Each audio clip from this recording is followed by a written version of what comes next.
What's up, guys? SkittleRampage here. So this is Master Roshi, and we're going to be versing him against Jiraiya, obviously, and we're going to be doing character breakdowns, and let's see who would win.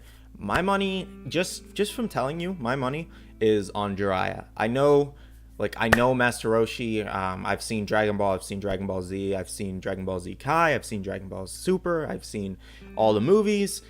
But still, I gotta go with Jiraiya just because, I guess it depends on which Master Roshi they use, which is from Dragon Ball, Dragon Ball Z, or Dragon Ball Super.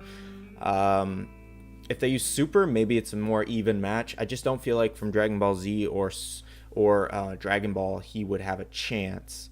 Now, it's been a while. No, I've seen Jiraiya up to the point where he died. That's the last time we see him that I know of, at least, because I've seen past the Great Ninja War, the fourth Great Ninja War. That's a little bit far. I don't know. I've gotten past to where Boruto starts, but Jiraiya, he's one of the legendary Sannin, and he's just, he taught Naruto the Rasengan, and it's just, I don't know. It's just comparing them. Master Roshi's not. He's not really a fighter anymore. Jiraiya, he can fight if he needs to. Master Roshi can fight if he needs to, but he just doesn't really, I don't know. He doesn't really join in all the battles. So, it's a good matchup, but I just feel like Jiraiya is going to take it. But anyways, obviously most of us know what Master Roshi looks like. Bald, he's the turtle hermit, and he's one of the biggest pervs in Dragon Ball, next to Oolong. And, but next, compared to Pervy Sage, I don't know who's more pervy. It's like a battle of who's the most pervy here. It might be Roshi, to be honest. But then again, he did control it at one point in Dragon Ball Super, so that was pretty funny. Now let's go power. Manga and anime. So now I want somebody to tell me down below to differentiate the canon thing. I've read up on it, the definition of it, but I still don't get it. So someone tell me what it means for a character to be canon, or whatever they're talking about when they say canon, because I don't understand it whatsoever. I've been watching anime for a very long time, but I still don't get canon. So someone explain that to me, and that'd be amazing. Thank you. Now, Master Roshi is among one of the strongest humans in history and the strongest fighter of his generation, a legendary champion of the World Martial Arts Tournament. Simply knowing that his students of his were competing in said tournament left all spectators in awe, despite his advanced age reducing his natural stamina and endurance while also reducing his peak performance. He makes up for it with super efficiency, both physically and mentally, able to easily read his opponent's moves and battle tactics. Now, that's something that will obviously come into play. Both of them are really old and they're really experienced, so I feel like their experience level is pretty similar. You got the Kamehameha wave versus the Rasengan. That's going to be a big one. It's just, Master Roshi has his full power mode, and Jiraiya has his, I forget what it's called, I'm assuming it's Sage mode. He has Sage mode, right? Yes, okay. It's because Naruto took after Jiraiya, but I don't know. It's a hard matchup. I love when they do these hard matchups when it's not so obvious who's going to win.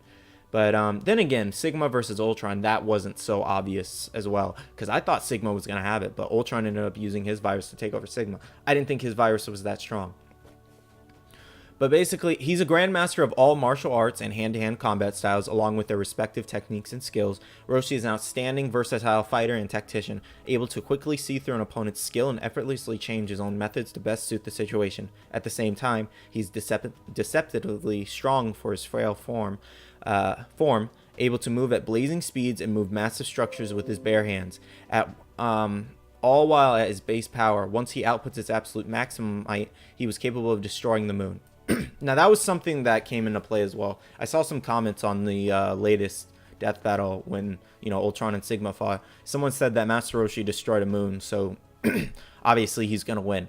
That doesn't mean he's just going to win just because he destroyed a moon. Power isn't everything, okay? As you saw with Sigma. Sigma's virus was said to be, really overpowering and never let him die, but Ultron's was smarter, I guess. He was waiting for his moment. It's really more about skill. And obviously strength plays in, but it's not always about strength. It's about skill, the mindset you have in the battle, and willpower in the end as well. It's it's a multitude of things, but it's a death battle at the end of the day, so you never know what could happen. Despite his apparent retirement from active fighting and acknowledging his days as the strongest are long over, he still continues to train alone. In Dragon Ball Super, Master Roshi uses his full power form to combat 170 of Frieza's soldiers with only minor difficulty. Master Roshi is, however, not able to keep up with Frieza's special elite warriors like Shisami and Tagema. Later in Universal Survival Saga, Master Roshi is chosen to fight in the Tournament of Power by Gohan, believing that his vast experience and gigantic bag of tricky attacks will be very useful during the tournament, which Goku agreed to. And it really was. It matters. It matters who's, brains. I feel like brains are a lot in this death battle. It's just not power, like raw power. So many people are blinded by the fact that, now even me too, because Superman versus Goku, they both have raw power.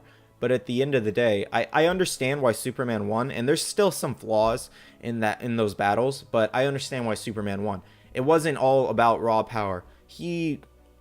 Then again, Superman is based off raw power. He's just more of a brawler rather than a thinker. Goku thinks out his attacks, and he's very, I don't know.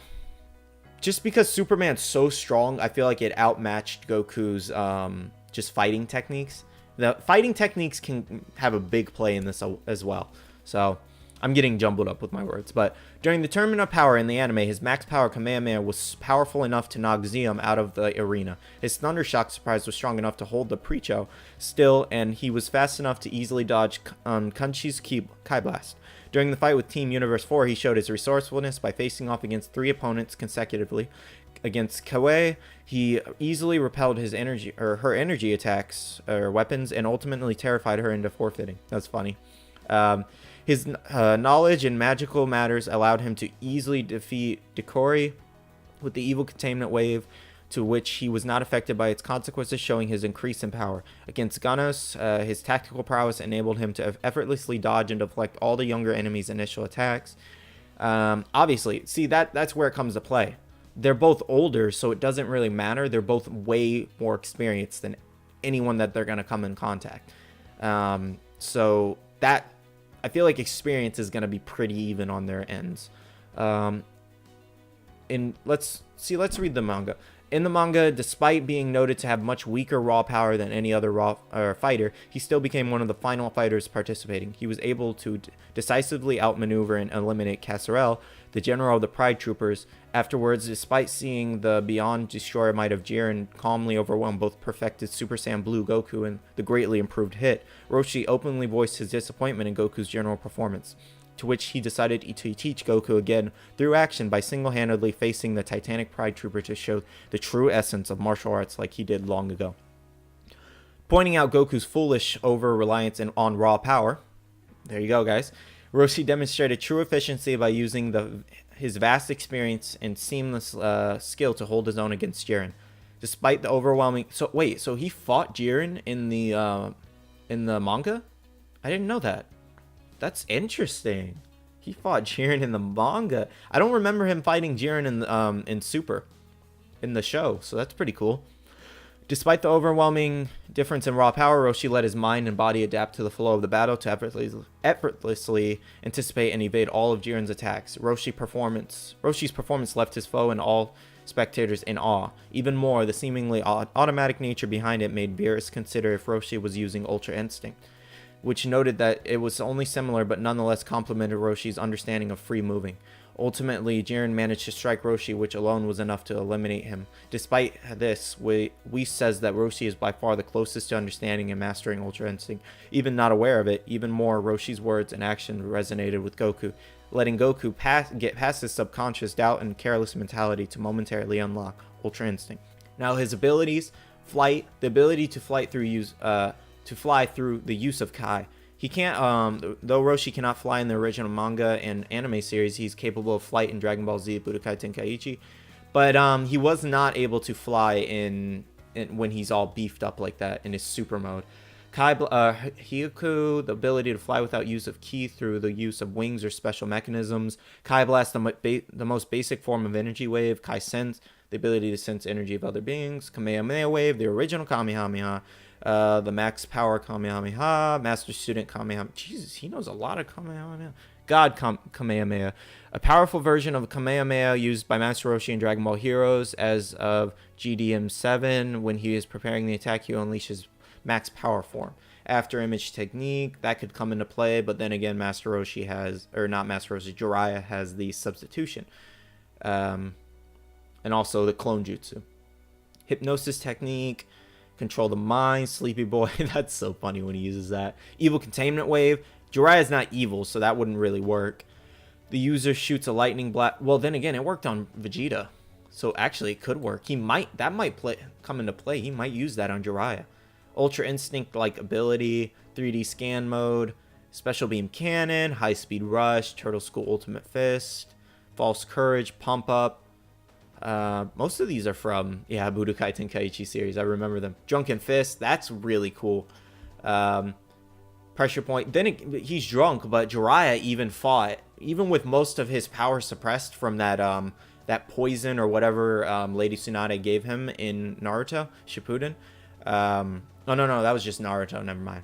I apologize, but he was still fighting like pretty well against Orochimaru. Even with Orochimaru not having his arm. So it was pretty surprising. Alright guys, so Jiraiya, pervy sage. Oh, the great man right there. Too bad he died to Nagato's group. Okay. It was Nagato's group, right? The pain group, but I believe Nagato was the one training. Or like controlling them. Jiraiya was one of Konoha... I can't say that. He's one of the Sannin, okay? Famed as a hermit and pervert of stupendous ninja skill, Jiraiya traveled the world in search of knowledge that would help his friends. The various novels he wrote and posthumously... I can't say that either. The world in its entirety. Knowledge that would be passed on to his godson and final student, Naruto Uzumaki. Nice. So he always planned to train him. Now his abilities. All right. Like his fellow students of the third Hokage, Jiraiya was... I always wondered why he never became Hokage. Wasn't he offered Hokage, but he turned it down? Was that something? I don't remember. Someone tell me down below if that's true. Like his fellow students of the third Hokage, Jiraiya was an exceptionally talented shinobi, hailed as one of the strongest ninja of his generation and one of the most powerful shinobi ever produced in Konoha. I can't say it. Oh my god. It wasn't until the Second Shinobi War that his skills became widely known, dubbed by Hanzo as the Sannin, a title which makes the Uchiha clan and seven ninja swordsmen of the mist pale in comparison, which is pretty crazy versus the Uchiha clan. Kisame viewed him as being in a league above himself, and the Itachi believed that at best he would stalemate with Jiraiya if they fought even with assistance. Wow, I did not know Itachi thought that. That's pretty crazy coming from Itachi, given how strong he is. His skill led him to becoming a Jonin and was offered the position of Hokage 3 times. Okay, I was right on that. And would have been offered it a 4th time had he lived longer. Kakashi, a highly experienced ninja himself, found the notion of someone single-handedly defeating Jiraiya almost absurd.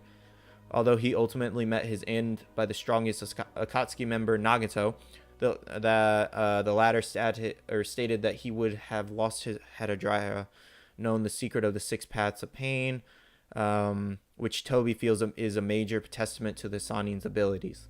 Chakra and physical prowess. Jiraiya, I read so fast that I mess up on my words, so sorry guys, and sorry I messed up so many times. Jiraiya has chakra reserves large enough to summon the Gamma Bunta, and chakra potent enough to use Senjutsu. Jiraiya also was masterful with his chakra control, able to perform 2 Rasengan at the same time, or even carve a message just using his chakra despite it being disrupted. He also taught Naruto how to break genjutsu using chakra control. The manga shows little of his physical prowess other than being able to fling Naruto several meters with a single finger tap. In the anime, he is shown lifting and throwing large boulders as well as kicking away some of the giant multi-headed dogs. Jiraiya was also remarkably durable, able to withstand a lot of damage before going down. He could survive a full-on kick from Might Guy with barely a scratch, which is actually very impressive given Guy's kicks are ridiculous. And that's a guy who likes to showboat. and even attacks from summons as big as Gamabunta, such as Giant Ox. Due to this durability, he's only been brought to the brink of death twice against Naruto Uzumaki's four-tailed form and Tsunade's monster strength, and even Nagato had a difficult time inflicting lethal damage on his old master using the 6 paths of pain. Dang. If he knew that move, he would have survived. Jiraiya is a ninjutsu master who is famed as the Toad Sage. Because of his affiliation with the Toads amount, not even going to try that. This affiliation is most commonly displayed through summoning toads, either to fight alongside him in battle or simply summoning a toad oesophagus to cover an area and restrict any movements within that area. Other toad-based skills include spitting oil from his mouth, hiding himself within a target's shadow to control their actions and undetected, and using toads to infiltrate sensitive areas, which is actually pretty cool. One of my favorite things he has is his hair, which covers him as a spiky shield, which is really, really cool. He's able to grow and manipulate his hair either to bind and destroy targets or to surround himself as a defense, injuring anyone who come in contact with him. He's also able to use the Rasengan, a destructive ball of compressed chakra, as well as its improved version, the Big Ball Rasengan. Jiraiya is well versed in Fuin Jutsu, able to deduce the workings of Naruto's 8 trigram sealing style within moments of seeing his seal design. He's also quickly notices the seal is being restricted, and as such removes the restriction. He can create seals for others that they can use to suppress chakra of those who have been applied with Jiraiya's seal. This one's so more like in detail than Master Roshi's was, so it's like messing with my head. He also displays a certain skill for barrier ninjutsu, erecting barriers to either detect all movements within a wide radius or toad-themed barriers for him to take shelter in. Jiraiya can utilize the natures of fire, earth, water, wind, yin, and yang release. With fire release, he can shoot a blast of fire that he can combine with his toad's oil to make for an even more devastating attack. With earth release, he can create a swamp beneath a target to trap them. Now that toad mouth he put when he was fighting when he was fending off Itachi, when Sasuke and Naruto were there, was actually really cool. When Sasuke was going to like rescue Naruto, kind of rescue Naruto, but you know, kind of like for his own selfish needs because he wanted to fight his brother. Senjutsu. Jiraiya was taught how to use Senjutsu by Fukasaku, which he can use to increase his speed, durability, and physical strength. He can also use it to empower his other ninjutsu, such as the Ultra Big Ball Rasengan. Before he can gain these benefits, Jiraiya must enter Sage Mode, which he does not have mastery of. Did Naruto master Sage Mode? I believe he did. When he was fighting Pain, it was mastered. This causes his Sage Mode form to make him more toad-like in appearance, such as warts and webbed hands and feet. Although his frog legs enable him to jump better, he dislikes the overall appearance because he believes women will find it unattractive. Using Sage Mode requires his supply of natural energy to be constantly replenished, something that is difficult to do while in combat. That's why Naruto had a clone collecting chakra, so he could have basically kind of unlimited. For this reason, Jiraiya summons Fukasaku and Shima and refuses them to his body, having them gather natural energy for him. As an added bonus, Fukasaku and Shima can combine attacks with Jiraiya's as the Sage Art Goemon, or they can perform jutsu that he can't, as with Genjutsu. Intelligence, despite what his personality might suggest, Jiraiya is actually very shrewd in the field. His specialty is intelligence gathering, having a spy network that runs throughout the 5 great shinobi countries that he can use to gain information about a particular person or group to be used to his or his allies' advantage. In combat, this translates to a keen perceptiveness. So maybe he already has information on Master Roshi. He's been collecting this whole time on Earth. Oh yeah. Jiraiya observes all of his opponent's various actions, forms a theory about the how and why, and uses that theory to try and capitalize in the battle. His memory is apparently very good, as he, while dying, is able to craft a coded message using the page number of Ika Tactics. So, forgive me if I said that wrong.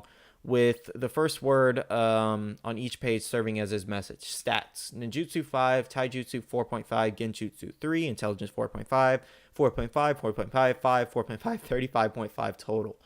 Wow. Okay. Yeah, that was the little mouth thing I was talking about. That was pretty cool. I don't think there's too much more on him. Yeah, that's pretty much it. Now, I still got to go with Jiraiya, guys, just because I know they seem like, I know I said they were like equally experienced, but I feel like Jiraiya, I don't know. I got to go with Jiraiya. I got to go with Jiraiya just because he's just so strong and like he has raw power. I know he lost to Nagato, but compared to Master Roshi, I feel like he'll take it for sure. Um, now I'm not. I can't talk. Now I'm not saying Master Roshi's gonna go down too easily. He won't. It's a very very good matchup and they're very matched in skill. I just feel like Jiraiya is gonna take it in the end, unless that evil containment wave is used in the battle, or maybe Jiraiya uses Genjutsu. I don't know. I don't think that would really work on Master Roshi, but I don't know. You guys tell me who you think down below is going to win based on all these facts I read off, or based off what you know, and based off your character preference. It doesn't matter. But tell me down below. And for now, I'll see you guys in the next one. And remember to like, subscribe, and share. And thank you guys for watching. See you guys later. Bye.